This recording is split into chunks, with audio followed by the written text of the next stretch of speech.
Oh, this company,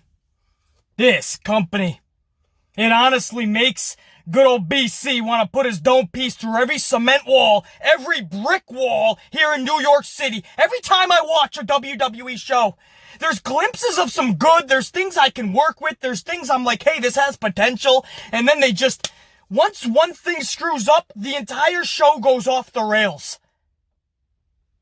There were 7 advertised matches for the actual main card last night. No kickoff show. The main card had 7 matches. And out of those 7 matches, 4 of them had no winner. I'm going to say this again for anyone that didn't catch the show. 7 matches. 4 of them had no winner. Or no real winner. The United States Championship match never even happened. Apollo has this Wabaka, or at least he tested pause, but you'll never hear that from WWE because that's bad publicity. Oh no, we stay away from that. Even if it means telling the truth, no, we're staying away from that. So he didn't pass his pre-match physical, or he didn't even appear for his pre-match physical, some shit. So you got a guy walking around right now, like MVP, claiming he's the new US champion, where WWE is saying, wait, no you're not. So we got no winner there. The match never even took place. But let's advertise it right to the final seconds. Makes sense. You knew he didn't pass any or even show up to a pre-match physical earlier in the day, right? So when the kickoff show happened, why not just right there? Instead of advertising it, why not right there just say this is what's happening, right? Make it a little bit more realistic. No, right to the final seconds, there's no authority figure. Nobody knows what's going on. MVP shows up to tell everybody. Or Todd Phillips tells everybody seconds before MVP shows up in the middle of the ring. It's fucking stupid. So we didn't even get a match. And we got a guy right now with a championship who's not even champion. Okay, that's one. Then we have an eye for an eye match, where the rule, literally, is you have to extract an eyeball from your opponent. Not that anybody needs to or even wants to see that, but that's what the old man in Stamford, Connecticut thinks everybody wants to see today. That's right. You just have insight on the boardroom meeting, and Vince McMahon is like, an eye for an eye. They're gonna love it. He's gonna take an eyeball out. So that's the rule. Okay, so we're going to sit back and we're going to watch how they're going to take an eyeball out. And at the finish of this motherfucker, you had Rey Mysterio with a ping pong ball hanging out of his eye socket. Not a marble, like a lot of people thought it was. No, it wasn't a marble. It was a ping pong ball that was colored with some red at the bottom. A ping pong ball. Nobody's eyeball is that fucking big. And then 20 minutes later, WWE issues a statement. As long as the optical nerve was not damaged too bad, the doc thinks that Rey Mysterio's vision will be not impacted at all. Not only is the eyeball still in the socket, is what that's telling us, but in just a few days, Rey Mysterio's eyesight should be good as dandy. He can see clearly now, the rain is gone. Rey Mysterio's probably going to be seeing even better in 2 days than he has in the past 20 fucking years. He's going to be seeing like a fucking 16-year-old kid entering high school with all the older girls. He's going to be seeing clearer than ever before. Whoa, this is great. It's sight. His eyeball never was taken out. So Seth Rollins didn't actually win nothing. I love Bray Wyatt. There was no winner last night. 2 dudes went into the swamp. Every now and again, Braun would pop up. A few seconds later, Bray popped up and he got dragged down. And then The Fiend appeared. Now, I love Bray Wyatt. I understand what that match, the main purpose was. It was the character evolution of The Fiend and to get us to The Fiend versus Braun Strowman at SummerSlam. I get it. But there was no winner. A swamp fight. Every fight needs to have a winner and a loser. I saw 2 dudes go into a fucking swamp, or whatever it was, a fucking swimming pool that made look like a swamp. And then I saw The Fiend pop up. Nobody won. You still have half, and this is how bad WWE does in their fucking, in booking shit, and letting the fans know what the hell's going on. Half of the actual fan base thought that the title was on the line. People thought the Universal strap was on the line. Social media's abuzz. So who's the champ? Did Bray win the championship? There's no title. It's just a fight, and we're just here to see a winner and a loser. The only problem, nobody won! We basically saw people drown. At this point, we're just asking who's alive. The Fiend pops up. I liked it for what it was on many areas. But I gotta be honest, if I never see a cinematic match again, or at least in the next 20 years, I'm gonna be perfectly fine. I love Bray Wyatt. I love everything Bray Wyatt does, including most of what I saw last night in that swamp fight. However, I never, ever again need to see a cinematic match. I don't. I'm done with it. Too many and too short of a frame. But that's 3! The United States Championship, the eye for an eye match, the swamp fight, we don't got a clear winner. At least not by the rules. And then you have Sasha Banks claiming she's Raw Women's Champion. You ain't gonna find a bigger Sasha Banks fan in this community because I'm a fan of not just her in-ring work, but her mannerisms. The swag that she brings. What she does when she elevates others in that ring. I look at every facet of Sasha Banks' game and I'm in awe. This is a pro Sasha Banks channel. And that ending to Sasha Banks and Asuka was absolutely atrocious. There's no clear winner.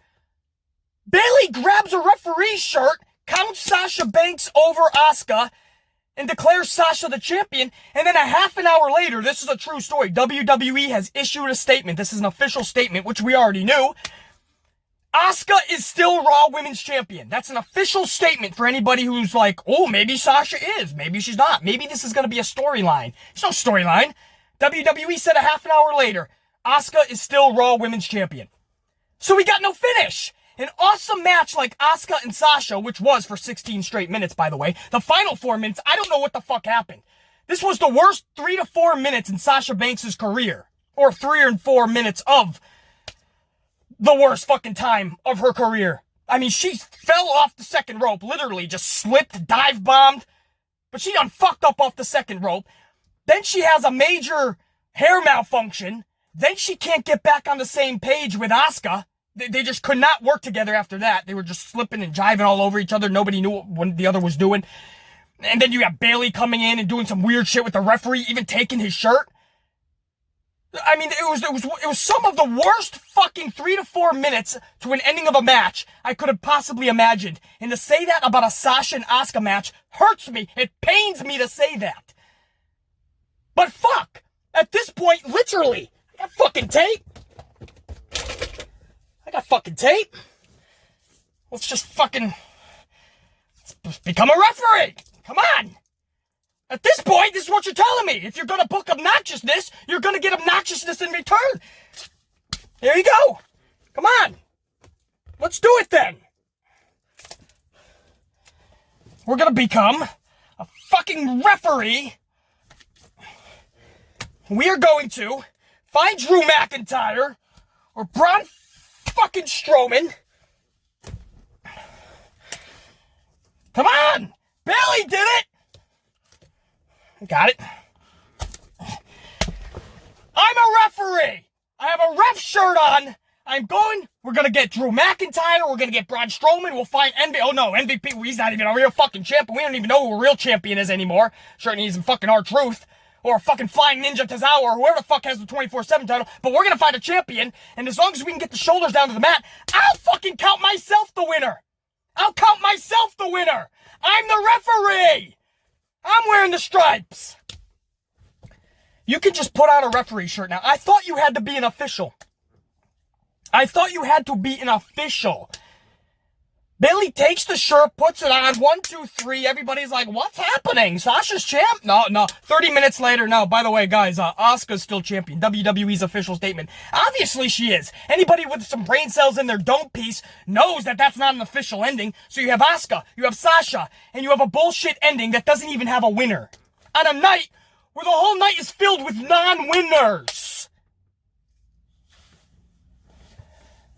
Yeah, I'm just a tad pissed off that's the lazy booking that they put into this event. 4 of their matches will just have the most bullshit endings to the point where we don't even have a decisive winner. Or the rules were bent. You have to distract an eyeball. Maybe just plays with the eyeball. Maybe he just fucks with it a little bit. Maybe he just puts on the steel steps, right? And we'll have a ping pong ball, and then we'll act like that ping pong ball was never there. It's actually intact. He's gonna see just fine.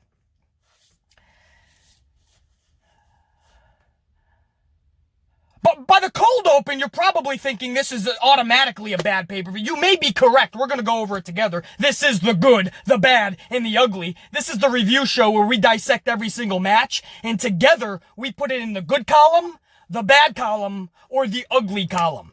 You want to stay away from those uglies, though, because they can turn into two bads at the end. Not can. They will turn into two bads when we do the final count at the end of the video.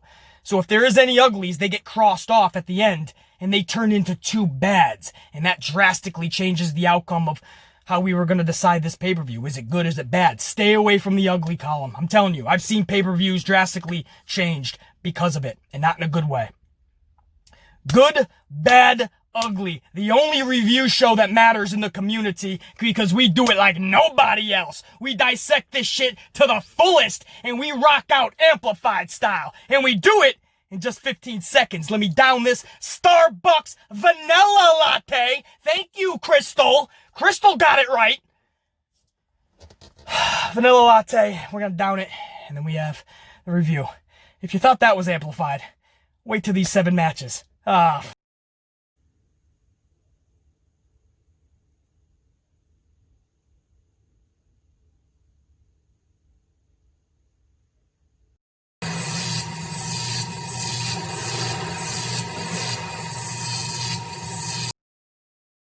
Even started the review and I'm already sweating like Niagara Falls. We're in the middle of a heat wave. So I'm trying to do everything I possibly can to stay cool. I even shaved my dome piece, as you can clearly see this weekend. Went over to the Jersey Shore. I saw it was going to be 110. The feels like was going to be 110. I was like, fuck no. Shaved my dome piece immediately. And that's a big reason why I wasn't able to hit out a preview for you guys for Extreme Rules. All apologies, but I knew Extreme Rules was going to be one of those events. So I knew I had to clear my dome piece, so I hit over to the Jersey Shore for the weekend. I know you guys understand. When I'm about to do a review like this, you need some clarity. But man, it is hot, man. It's already like 90-something, I believe. Again, we're in the middle of a heat wave, dude. So, but you guys come first, man. I'm doing this review, and we're going to rock it out. And we're not going to hold back just because we're in the middle of a heat wave. No, we're going fully amplified. I may pass out during the vid. You'll catch it. Hopefully it's entertaining for you. The show starts off with a SmackDown Tag Title table match. This is Champs New Day taking on challenger Cesaro and Shinsuke Nakamura. Here's my issue with this match. Look at the 4 participants in this matchup. Cesaro, Shinsuke Nakamura, Kofi Kingston, even Big E, who I think the world of, and I think Big E can have an awesome singles run in his career if they just broke him apart. But I don't see the New Day ever splitting apart. Yes, it's one of Vince's big revenue sources. But to me, New Day has gotten stale. You know, there's not much more they can do. What are they going to be? 45-time champions? Are they going to shuck and jive and throw pancakes for the next 10 years? 6-man tag matches for the next 10 years? I mean, I've just seen it all. I'm ready to see Big E go off on his own. But you look at these 4 dudes. Why would I need to see them in a stupid-ass tables match? I wouldn't. Half of this match was throwing one another into steel steps, into the plexiglass, and teasing throwing one another through a table. That's all this was. And it dilutes and it dumbs down the talent of these 4 individuals. You're talking about 4 of the best wrestlers in the world. Big E on the cusp. But Kofi, you could still say. He's there. And Cesaro and Shinsuke, without a doubt. And a tables match dilutes, and it just dumbs down what they can do in the ring, because you're just going to get a lot of teasing throwing somebody through a table. These type of matches are bullshit. I can see somebody go through a table on weekly television. I need to see that as the main gimmick. That's going to be what they're going to fight for 15 or 20 minutes for, to see somebody go through a table. Wow! How fantastic was that? So that's my problem with this match. When you have awesome talent in a match like this, it just dumbs down what we could be seeing out of them. Now relax, I'm not putting this into the bad column because of the stupidity of the booking. These dudes did the best they could with the match, with what the match called for anyway, right? It's not their fault that booking put them in a tables match. So in this circumstance, because sometimes I will put something into the bad column, even the ugly column, because of booking. Sometimes I will do that. These 4 individuals don't deserve that, though. They did the best they could with the match they were given. And the finish was actually badass. We saw a powerful power bomb from Cesaro to Kofi Kingston from the second rope, facing the outside. Nobody was getting power bombed in the middle of the ring. Cesaro had Kofi Kingston on the second rope, facing the outside. 2 tables were set up on the outside mat, and Cesaro just went airborne. Kofi Kingston went smashing through 2 tables stacked on top of one another to the outside mat. You talk about an explosive way to start off the show. Well, that table spot was definitely that. Again, the match itself, nothing of what these 4 dudes are capable of, because it was just a lot of throwing each other into steel steps, plexiglass, and teasing table spots. But the finish, definitely badass, man. You say Kofi Kingston took one for the team. Kofi Kingston took that like a champion. You're damn right he did. That was pretty damn cool.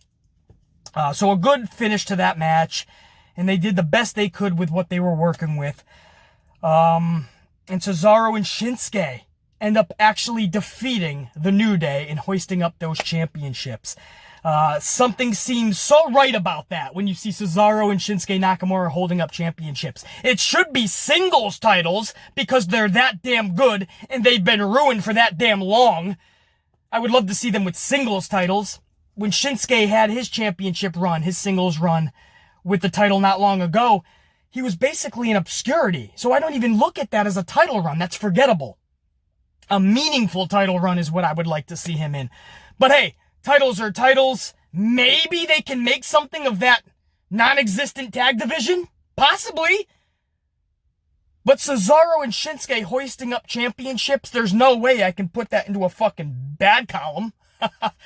It's Cesaro and Shinsuke winning titles, you know what I mean? I would just, that would be the most hypocritical, contradicting move that I possibly could make. I want to see so much for Cesaro and Shinsuke. They hoist up championships, and then I'm like, that's bad. I can't do that. So the finish, all 4 of these dudes did the best that they could, and Cesaro and Shinsuke finally have some titles, even though they're not the titles I would like for them. I'm going to put that one into the good column, guys. There just isn't enough bad to place that anywhere else. And we know this is eventually just going to set up the New Day's 847th title reign. That's what it seems. This is just going to give it back to the New Day in the future, because that's all Vince does. He goes back to that. We'll see that in 2024, 2027. The New Day will be tag champions. But for this night, it belonged to Shinsuke and Cesaro, and I'm not going to take that away from them. That'll go up into the good column. So first match in, even though the whole thing I did have a lot of issue with, I'm placing that into the good. That's not even me being super generous. That's just showing respect where it's due. Second match of the night. This was for the SmackDown Women's title. This was champion Bayley taking on challenger Nikki Cross. Bayley continues to get better by the week. As she gets more comfortable and confident in that heel character, Bayley just becomes better and better. And I love seeing that. And it took Cross a bit to find her rhythm. Like the first half of this match, that's not the Nikki Cross that she's capable of being. That's not the skill level that she's capable of achieving.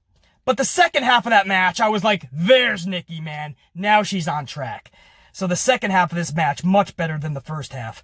And again, it took Cross a little bit, but she finally did find her groove, man.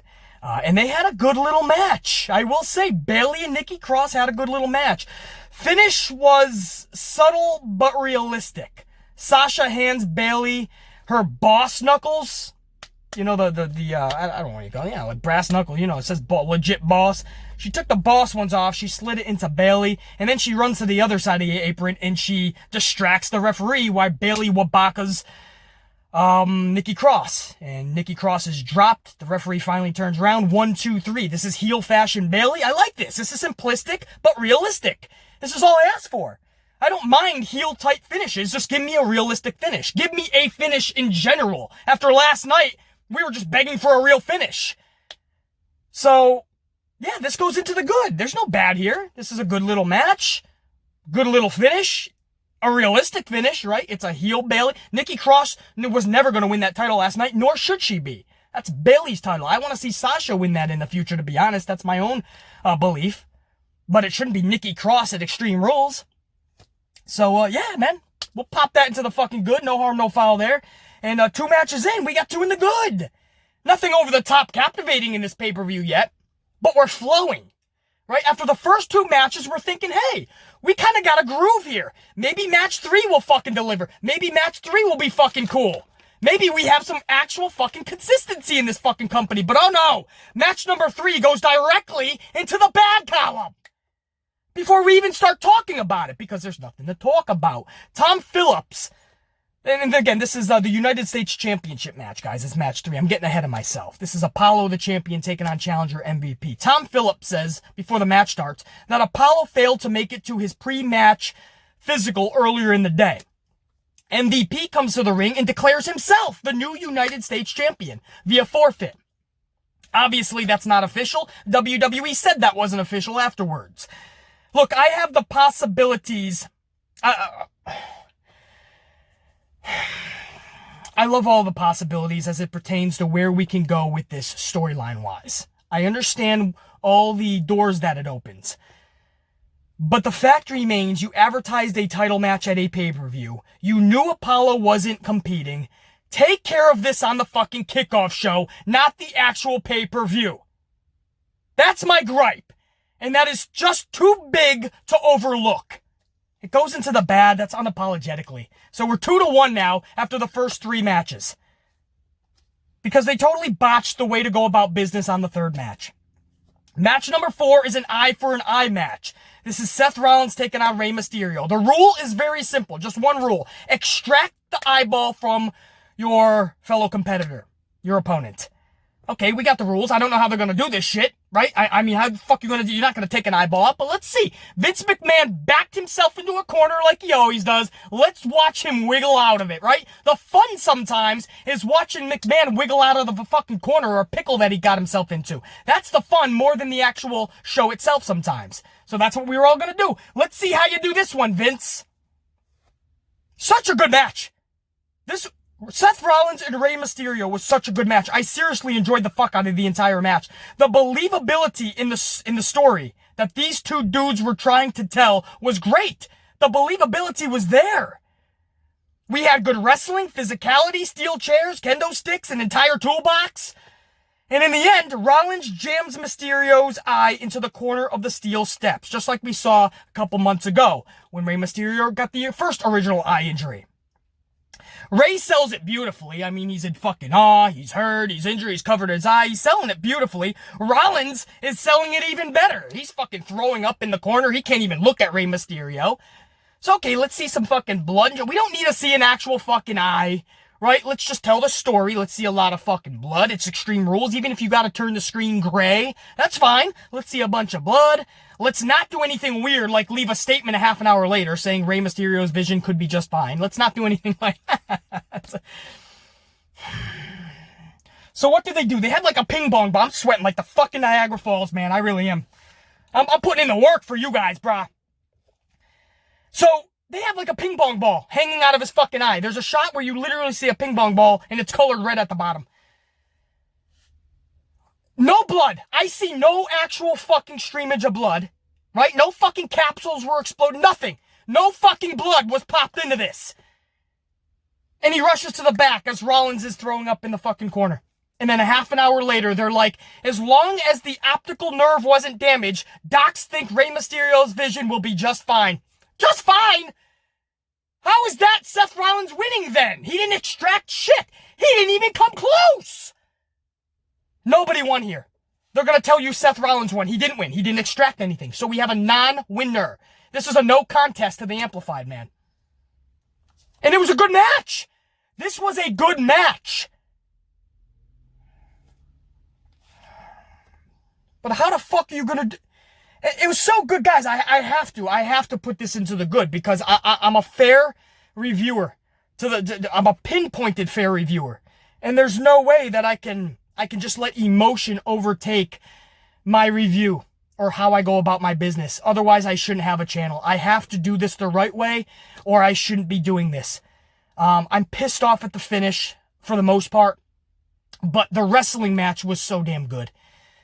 It really was, and I can't take it away from these two. The good just slightly overtook the bad in this. The bad was abundantful, and that was the finish. The good was the entire match. There's no way I can let that finish overtake the entire match. I can't. So if I'm being as fair as I claim to be, this has to go into the good column. But I ain't fucking happy about that finish at all, man. And then a half an hour later, they're like, oh, Ray's gonna be just fine. Don't worry, everybody. Seriously, dude? So after 4 matches, this one you could say I'm being generous. I just think I'm being fair. But that 4th match goes into the good. So now after 4, we have 3 in the good and only 1 in the bad. And that 1 in the bad is the one that just never even happened. Because Apollo, again, tested pause for this Wabaka, and WWE doesn't want any bad publicity, so they're going to do some weird shit. Like claim he didn't go to a pre-match physical, and MVP just comes out and declares himself the champion. All right, we're all just declaring ourselves anything. I should put the stripes back on and literally just start claiming myself as champion of everything. 4 matches in, 3 are in the good, 1 is in the bad. And then everything just went off the train tracks. I need to get a little bit more coffee. Give me a few seconds and we'll come right back and we'll do the second half of this pay-per-view. And this is where things just got tragic.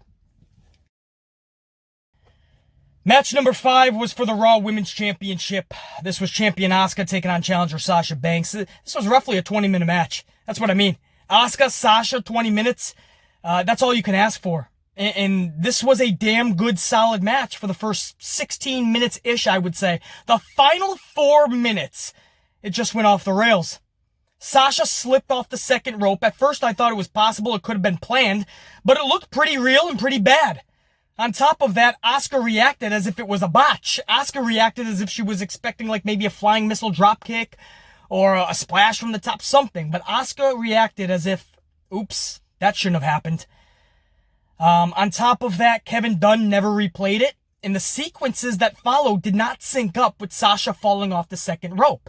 Nothing that happened afterwards would have needed Sasha falling off the second rope. So that's what leads me to believe that this was just a botch. And she just fell off the second rope. I think maybe she got just overly excited. Who knows, man, you know? Sasha always wants to give her best, and sometimes when you are giving it your all, full throttle, sometimes you will literally fall on your face. But after that fall, man, that threw things off rhythm. And then Bayley comes in, and her interference with the referee was offbeat and awkward. And then Sasha and Asuka just started fucking up, honestly. It looked pretty fucking ugly. They just could not get on the same page after that. The finish saw Asuka hit the ref with the green mist. Sasha like ducked down, the mist went into the referee's eyes. Automatic DQ, you would think, but the referee is like crying a fucking hissy fit. My eyes, my eyes! He could probably see worse than fucking Rey Mysterio today. So the green mist goes into the referee's eyes. Bayley takes the ref's shirt off, puts it on herself, backwards too, I might add. And she counts Asuka's shoulders to the mat and declares Bayley counts Asuka's shoulders to the mat, and then Bayley decides that Sasha Banks is the new Raw Women's Champion. Of course, that's not official, and a half an hour later, WWE confirmed that Sasha Banks is not the champion. WWE has confirmed Asuka is still your champion. So this entire match, everything to do with it, was for nothing. It was a non-contest, no contest. Just like half the card was a no contest. What the fuck? That's what they came up with? That finish gave me a fucking headache, bro. And again, the first 16 minutes, and I can't put this into the same category as Rey Mysterio and Rollins, though. With Mysterio and Rollins, the finish was fucking bad. But the match just trumped it. So I felt the match needed to go into the good just on that itself, no matter what happened at the finish. With this, we're talking a quarter of the match. The entire finish, the entire last quarter of the match went off the rails. Not just botches, but like, the rhythm was thrown off. they just started not working well together the entire last quarter. And then the entire schmaz finish was just absolutely nauseating and headache-inducing. Legit. I mean, it just was. There's no way I can consciously, as a good reviewer, put this anywhere near the good column. And this pains me as a Sasha Banks fan, as a pro Sasha Banks channel. I can't believe I'm doing this shit. And if you would have told me Sasha Banks versus Asuka, that this had any chance at all to go anywhere but the good column, I would have said you done been dropped on your dome piece a couple, 2-3 times too many as a kid growing up. But it's going into the bad column. Sasha Banks and Asuka. The final quarter of this match, I cannot look at the first 3 quarters and say, all right, I'm willing to overlook this. It was bad. This review is called The Good, the Bad, and the Ugly. I can't just skip a whole last quarter of a match. I can't do that. When so many things went off the fucking rail. Asuka and Sasha were putting on a damn good solid match the first 3 quarters. But it wasn't great. I wasn't seeing a great match with Asuka and Sasha beforehand. It was really good, which I knew Asuka and Sasha could be and would be. But that final quarter, I can't even apologize for this. This has to go into the bad, and I can't believe it's going there. I cannot believe I'm putting Sasha and Asuka there. But again, I have to be fair in these reviews. It's the only way that my mission statement, making pro wrestling better again, making WWE more specifically better, I have to be truthful. They have to know their wrongs. They have to know when they fucked up and went off the rails. And that includes the performers. I will always give them the benefit of the doubt. I will always give them the utmost positivity that I can give them. But there's no way that match can go into the good column, guys. It can't. I struggled with this. You don't think I fucking struggled with this decision? But I took myself out of the fandom, right? You can't just be a fanboy or a fangirl of somebody. You can't do that, guys. Because then it distorts your actual intellect. And what should be decided is now clouded, right? It's foggy now because you're a fan of somebody. You can't do that. Just because you're a fan of somebody, you have to still call it down the middle. And I put myself... Or I put 2 other people in that position. I said, if this was 2 other individuals in that match, where would I place this? And it was automatic. It would go into the bad. So I asked myself, why am I struggling with this then? Just because I'm a Sasha fan and I really like Asuka? No, I can't do that. So that's my explanation. I know, my Sash crew, man, you know, I'm with you. I love you guys. We're together. But that was bad. And, it's probably me being generous that it's not going into the ugly section. There's a chance if it was 2 other people that it would go directly into the ugly section. A couple of things to note. Don't worry, Sasha had a hair malfunction during this match. We're not going to get into it. But don't worry, the hair situation is all set. Sasha had that worked back on. In fact, Bayley, there was a shot where Bayley was like tugging that shit back in place. There's a shit on social media. You can see Bayley like tugging that shit back into place. But Sasha's hair stitch is fine. And number 2, she's not injured from that botch fall, guys.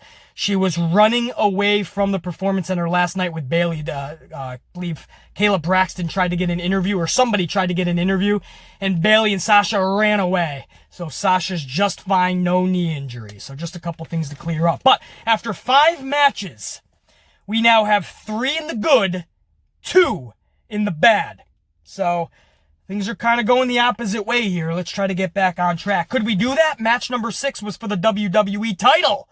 This was champion Drew McIntyre versus Dolph Ziggler. Before the match, Ziggler declares the stipulation that everyone's been waiting 3 weeks for is an Extreme Rules match. Wow, there's some original shit. The pay-per-view's Extreme Rules. Let's have an Extreme Rules match. It took you 3 weeks to decide that? And on top of that, he says, but just for me, not for you. So Drew McIntyre can't do anything, and Dolph can use any weapon he wants.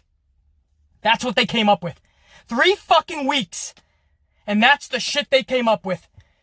That's like telling little fucking Jerry, when he turns 16, he can take a vacation wherever he wants. Mommy and Daddy will pay for it, little Jerry. You tell us where you want to go. Anywhere in the world. Bora Bora, maybe down to Florida, California, maybe fucking Europe somewhere. And Jerry says, I want to go to Olive Garden. And Mom and Dad are like, well, no, Jerry, I don't think you're understanding. It's your 16th. We're going to take you on a vacation somewhere around the world. Yeah, no, just the Olive Garden restaurant. Thanks, Mom. Jerry, what the fuck are you doing? You can pick anything you want. You're picking Olive Garden? That's like telling little fucking 16-year-old Sally that she can buy any car she wants for her sweet 16. A Lexus? An Audi? Maybe a Mercedes-Benz? And Sally says, thanks, Dad. I want a Honda. No, Sally, what do you mean a Honda? I'm telling you, you can buy any car you want, Sally. You can have a Porsche, a Ferrari, a Lamborghini. Yeah, just a Honda, Dad, thank you. A Honda? What the fuck? You can pick any stipulation you want. And you pick a Extreme Rules but Just For Me match. If you can... How is that believable? He has the authority to just say for me, just for I can be extreme, you can't. He has the authority to do that. That's not just in a stipulation. That's now altering the match in your favor. You can't do... That's not part of picking a stipulation. If that's the case, why would you not just say the stipulation is going to be a Drew McIntyre hands tied behind his back blindfolded match? Then there's no way you can lose. Or have a Drew McIntyre needs to be upside down the entire match. Right? He's upside down, still blindfolded, and you're whacking that sumbitch like a fucking piñata. And when it's time to pin him, you just lower it and you fucking pin him. But whack him like he's a piñata. A Drew McIntyre is a piñata match. Do something where you can't lose. Because the guy picks an Extreme Rules but Just For Me match. He still lost. The entire match was Dolph kicking the shit out of Drew McIntyre because of the stipulation. And in the very end, Dolph Ziggler gets a glass cow, just a boot. That big boot from Drew McIntyre. And I kid you not. I know I always say this, just like I do with Aleister Black's kick. It was one of the best glass cow kicks I've ever fucking seen. I mean, this thing literally, I thought Drew McIntyre's dome piece was a little bit... Dolph Ziggler's dome piece was a little bit fucking lopsided afterwards. I mean, he nailed this motherfucker. So I love the kick at the end. Unfortunately, that's the only thing I liked about this match. That goes into the bad column. Just for the bullshit 3 weeks leading up. They had nothing. They didn't know what they wanted to do for 3 weeks. They were toying around with a ladder match concept, maybe a steel cage, and then they went with an Extreme Rules, but Just For Me match. Not for you. And then they didn't even fucking... When you do that, then you have to do the gimmickry that goes with it. We don't even get a good match like Drew and Dolph is capable of. Because of the gimmick, we just need to see Dolph kick the shit out of Drew for 15 minutes. And then at the very end, Drew gets his victory. I hate shit like that, bro. Come on, dude. If you're gonna be obnoxious, nonsensical, stupid, then that's what you're gonna get in return. So now, after 6 matches, we're tied. We're 3-3.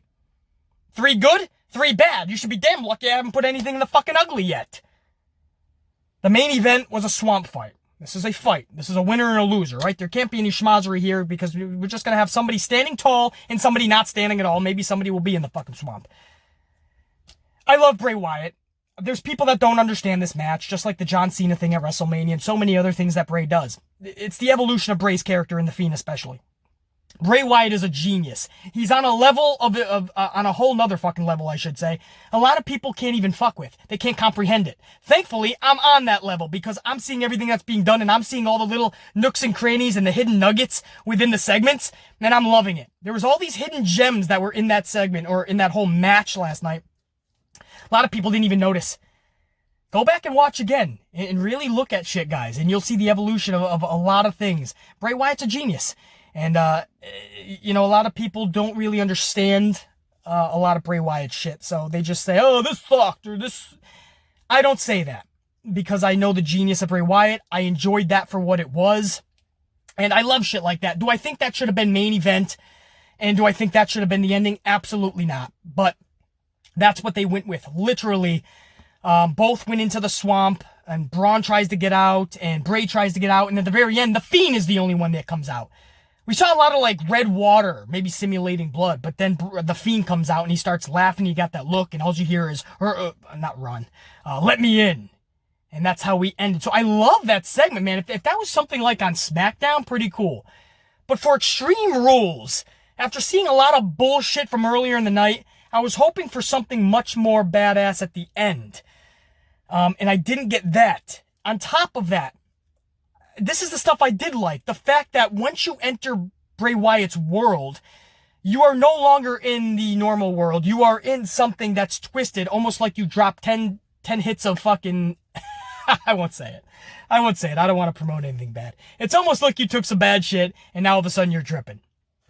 And you're seeing shit, and the walls are coming in. I mean, that's the world you're now in. And Braun starts seeing himself. In fact, Braun is beating up Braun at one point. At another point, Alexa Bliss is Sister Abigail. I thought that was awesome. Braun, you know you want me. You love me, Braun. Come here. Come on, Braun. You know you want to. You know you want me. And it's Alexa Bliss under that fucking veil, that black veil. It's almost like she's Sister Abigail. Now, a lot of people think this morning that it's Alexa Bliss the whole time. That's not true, guys. This is you entered Bray's world, and now your mind is totally altered. So that's all this was. Alexa is not Sister Abigail. I think that would be pretty badass, to be honest. I wish she was. But she's not. This was for one night. I truly believe that. So a lot of people are like, oh my god, Alexa Bliss is Sister Abigail. No, for one night maybe. And that's not even saying that was Sister Abigail. That was Alexa Bliss underneath the veil. So Alexa showed up. So I love all of that. I really do. Because of the bullshit that we saw earlier in the night, another cinematic match was just too much for me. I've seen too many cinematic matches in the past couple of months. I just don't want to see any more cinematic matches, even if it's for my boy Bray's character evolution. So this one was real tough for me to say bad or good, man, because I love Bray Wyatt, but just like I can't believe this is the weirdest review I've ever done. I love Sasha Banks and Asuka. That had to go in the bad. I love Bray Wyatt. I really do. This has to go into the bad column. It has to. If that was on SmackDown, I would say, cool, no harm, no foul.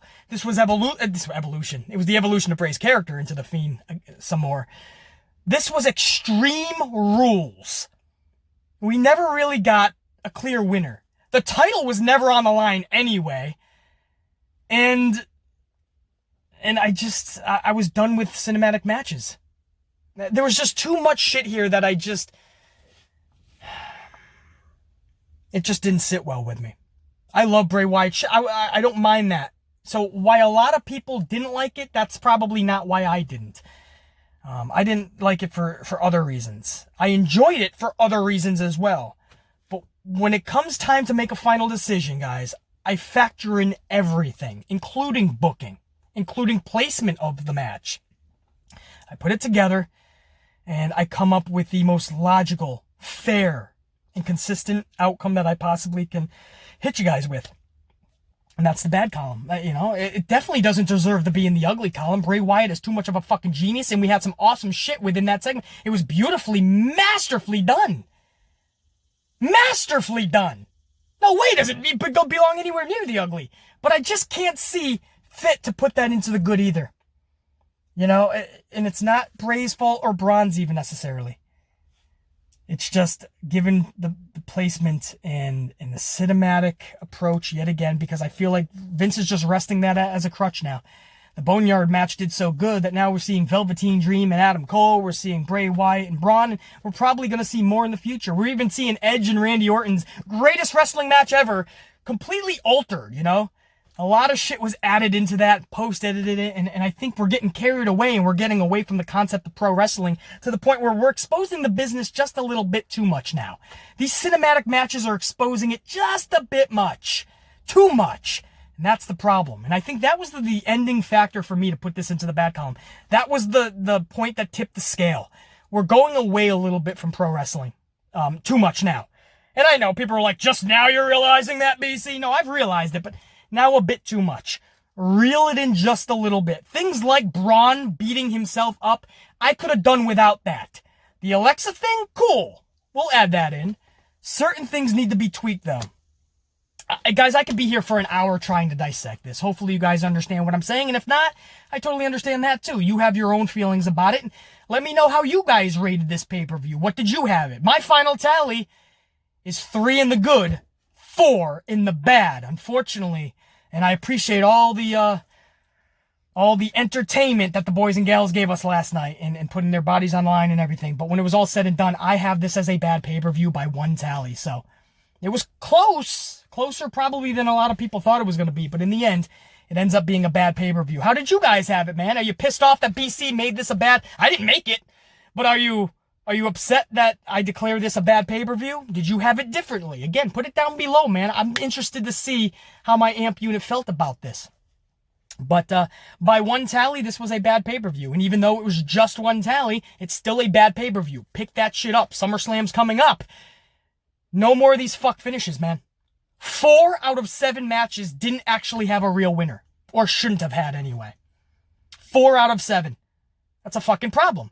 Right out of the gate, you knew this was going to be a 4-3 type of pay-per-view. It just ended up that way. How crazy is that? The Amplified, man. That was Extreme Rules 2020. That was your good, the bad, and the ugly. This was a bad pay-per-view, as the Amp unit has decided. And now we go to Monday Night Raw tonight, which is supposed to be taped this afternoon. It's not supposed to be live. It could be. That could have been changed. But I could have sworn they were going to tape that a few hours early. Either way, Raw has not been taped yet, as of the making of this video, so we don't know too much. But that'll hit the airwaves tonight. This is the post-Raw, post-Extreme Rules Raw. And I'll be back with you guys tomorrow morning to talk all about it. And I'm not going to pull back any punches there either. If they put on some awesome shit, you're going to hear about it. If they put on bullshit, you're going to hear about it. The Amplified, man. Much love to all you guys, man.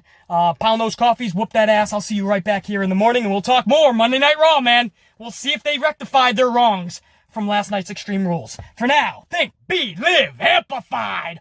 Always check your leader.